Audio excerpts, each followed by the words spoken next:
Hello, friends. Welcome back for another part of our walkthrough of Oxygen Not Included Spaced Out. We're on part 31.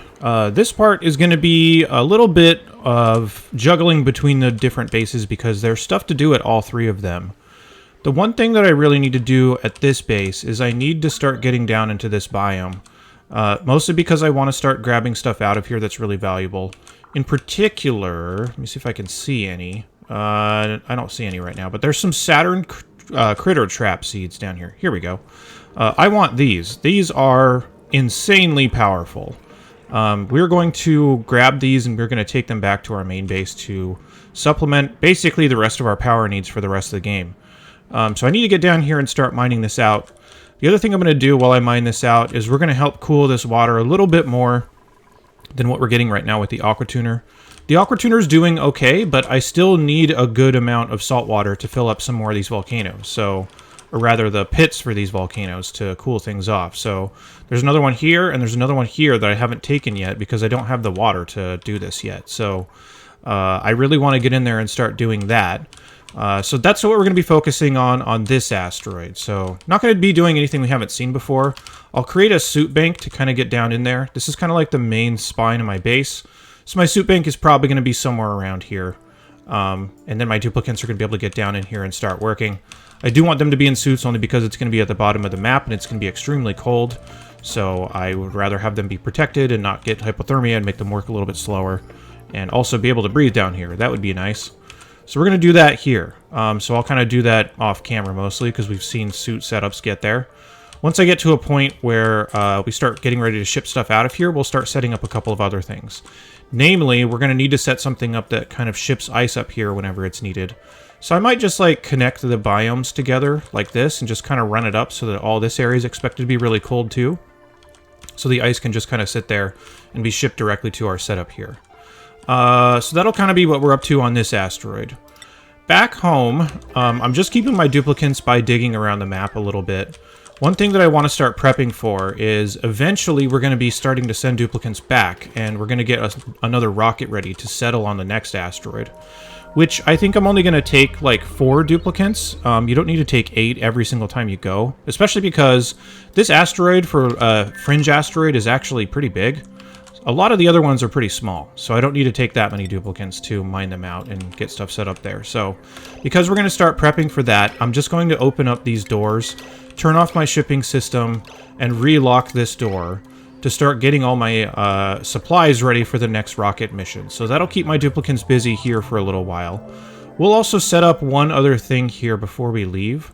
I think I'm going to start doing some Dreco ranches here, only because Dreco ranching can be really handy on the asteroids that have no continuous resources to grow food. So, like, our food needs are taken care of here because we can at least get shipments of water, and they're also taken care of here because we have a way of getting renewable water. So, food needs are taken care of in both of those places, but some of the asteroids just won't have that, so we're going to need another way to produce food there.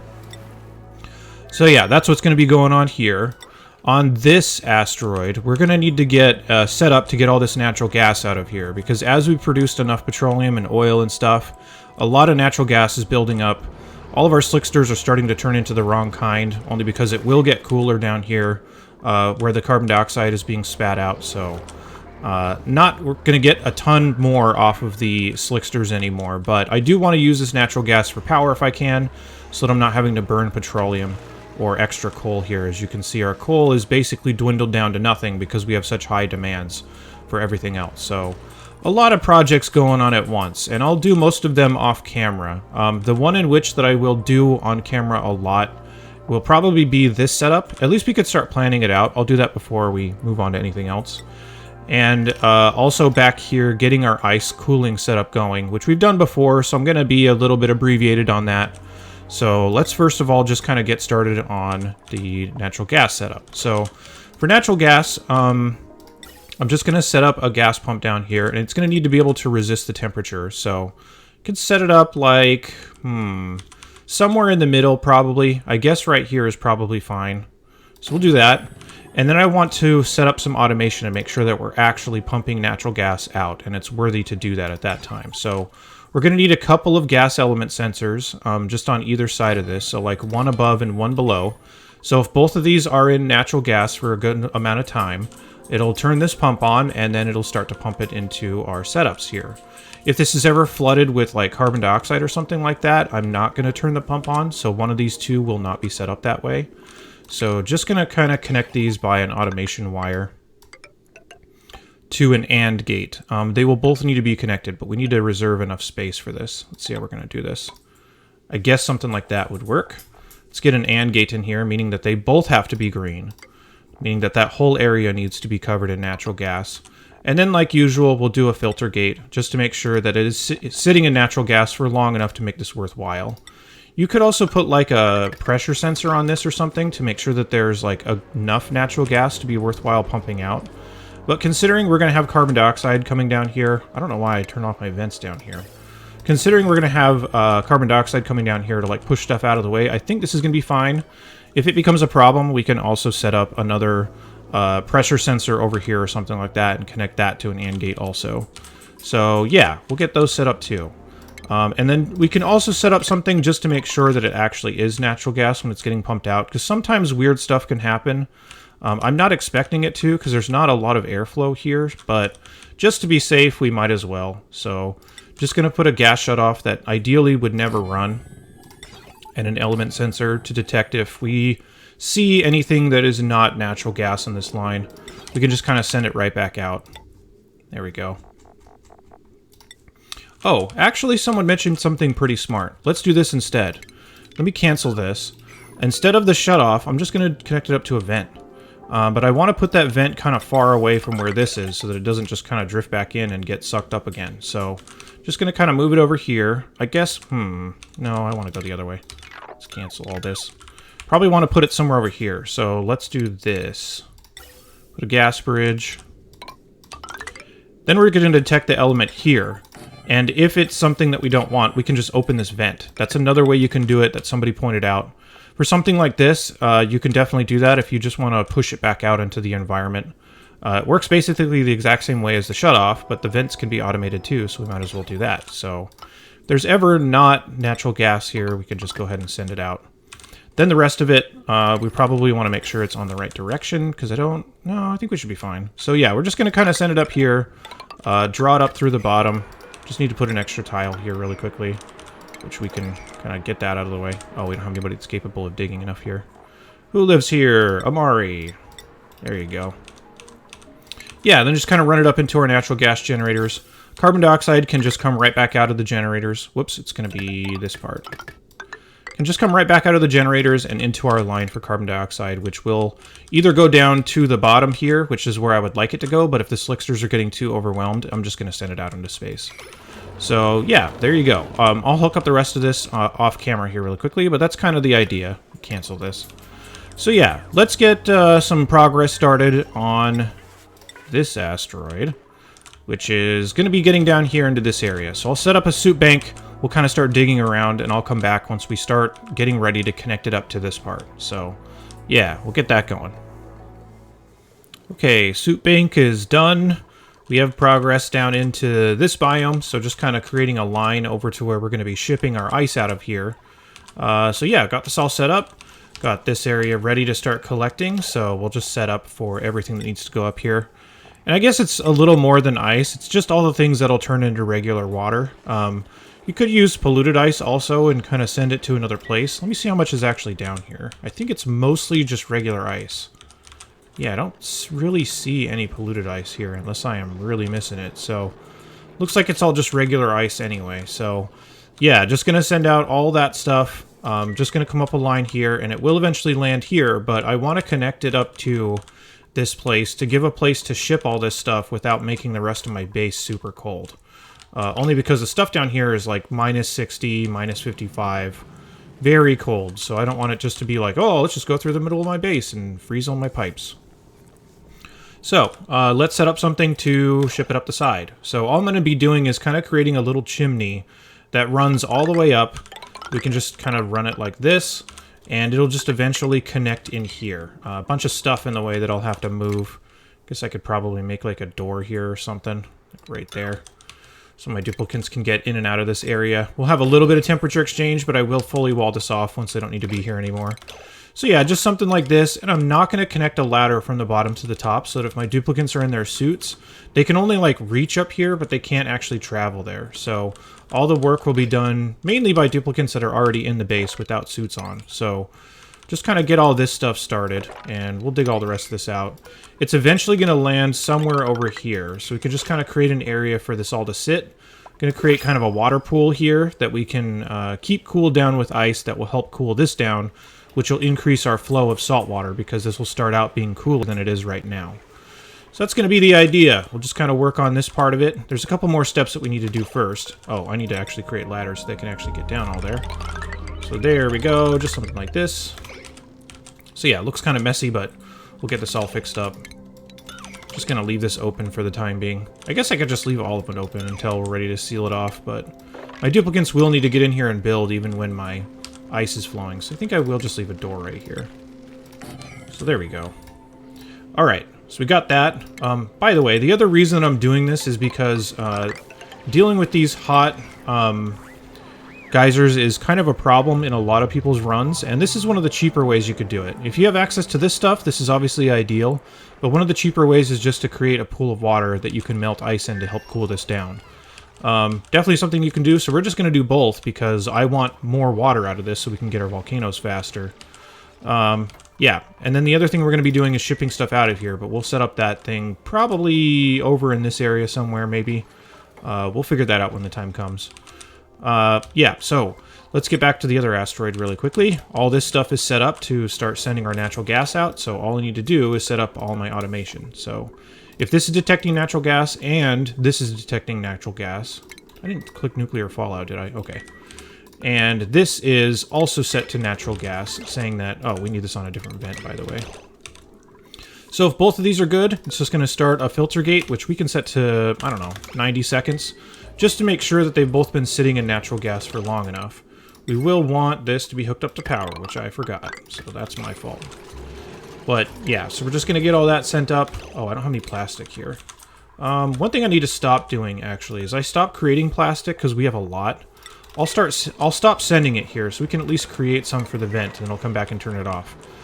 We have a ridiculous amount of plastic right now, so by this phase, if you've been running it the entire time, that'll basically be all the plastic you need for the rest of the game, and then you can turn it off so you're not straining your petroleum and water so much anymore. So yeah, just gonna get that all hooked up. I guess within the span of this video, we should have all this stuff done. We just need to wait for our plastic blobs to finish. Well, no reason to wait. Alright, so duplicants are gonna be busy on those two fronts. Over here, they're still just kind of loading up my bins to get ready for the next mission here, just to keep them busy. We will start a terrarium here for Drecos in just a little bit, so we'll start that probably the next video, I think. But yeah, just going to keep making progress on this, and we'll finish this up in this one. Okay, got all this area all mined out, pretty much ready to start being used. So, I've created a little area where we're going to start our water cooling, or ice cooling, for this. So, let's start getting some of this done. One thing that I don't think I've talked about as much is, like, if you have a big body of water here and you want to replace the tiles that are bordering this, you can do one of two things. One is you could just go ahead and replace the tiles. You will leak a little bit of water out, which I'm not that mad at, I guess. If it starts to come down here and get into this, then I don't really care all that much. But two, if you're really all that worried, like if this was something that could spill into my base, I would create tiles here, and then once those tiles are built, replace the tiles there, then there'll be no leak. But because I don't really care that much, I'm just going to go ahead and replace them all. I'd ideally want to do this out of aluminum, but let me see what copper is, actually. Copper is just as bad as lead, if not worse. So, I guess, let's see what steel is. Steel's bad too. Okay. I guess we should probably wait for the aluminum, so I can come back and replace this if we need to, but just for the sake of the video, let's just go ahead and drop some gold right here, just to get some temperature exchange between the two sides. They're such big bodies of water, I don't think it's going to be that bad either. And because I don't care that much if this leaks, I'm just going to deconstruct a tile right here, and then any leaked water will just kind of flow down and down into the bottom here. I'll get this all opened up, and again, I'm not going to connect my ladders so that my duplicants can't go back and forth between the two environments. So all I'm going to do is just create a connection point with this so that we can get from side to side. See, you will leak a little bit of water, but it's really not that bad. But if this were to leak on top of like your food or something like that, that'd be a big problem. So for now, I'm just going to mop this up, get it out of the way, because we only want regular clean water in here. So there we go. We've got a wall of gold. That would be nice to have, right? Got that going. Let's get a weight plate here, because the weight plate is going to be very useful for knowing when we want to send ice in here or not. We've done this before in this run, so I'm going to kind of go through this a little bit quickly. Then I'm going to put some metal tiles all along the bottom here so that the heat of this gets kind of dispersed further into the water by going through the tiles more efficiently than it will go through the water. Water thermal conductivity is not great, so we want it to kind of disperse as much as it can. Guess I'll leave that one open for the time being.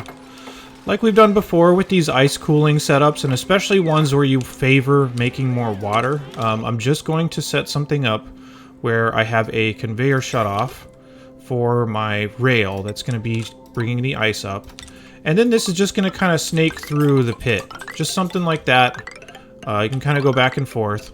You don't need it to make it this big either. I'm just making it large so that we can hold a lot of water here and cool this down pretty aggressively. So this will eventually be a big pit of water, which is fine. That's what I want. So what I'm going to do at the top of this is when it starts to get too high, I'm just going to pump it out. And we can set up a couple... We can like set up a hydro sensor to make sure that it doesn't overfill if you want to do something like that. This weight plate is just going to be directly connected to a conveyor drop-off point. So just something like this. Get our conveyor chute here. I want to move all this stuff out of the way, by the way, so let me make sure nothing else is marked to ship, or rather for sweep. So it doesn't look like it. So I guess we could just move it, I don't know. I will eventually want to sweep all this stuff out. Could drop it all the way down. Sure. We'll eventually just get it there. So just going to put something there to sweep all this stuff out because we want the thing off of our weight plate. The weight plate itself should send a green signal when it's below like 10 kilograms. That's basically meaning that nothing is on there. And that's going to be what allows this to allow ice through. I want to allow it through the shutoff only if this water is hot enough. So I'm going to put a temperature sensor kind of down at the bottom here. And if this bottom area is ever too hot, then I want more ice to come in. So we'll just kind of set up something like this. And we will hook it up over to our shutoff, like that. There, pretty simple automation. Pretty simple setup too. So just going to get that done. My duplicates are going to take a little while to sweep all this stuff out. So while they're doing that and while they're building all this stuff, we'll just do our typical waiting for them to get done. And I'll come back and edit that next part on. Okay, we're all built. Let's set our automation here really quickly to turn this on. So I want ice to come down this line. If this is ever anywhere above, let's say like 30... trying to think about this. Maybe this is above like 25C. We want some ice to come down. So, since this is above 25C, since it's at 67 right now, I'm just going to come down on the rail. And as soon as it comes out of this conveyor chute, it's going to activate this weight plate to close the chute to make this flow stop. So as long as we have it snaking through here, it should melt pretty quickly once we have some water going. At the first part of it will be a little bit slow, but you can see some water starting to build up. And there you go. Some ice will just sit on there, and it's in such a small quantity that it'll melt pretty fast, and then it'll let the next thing through. So this will effectively produce a little bit of water for us, and because the water over here is going to be cold, it's already cooled down this area quite a bit. We're already saying, no, I'm good on ice here. We don't really need any more.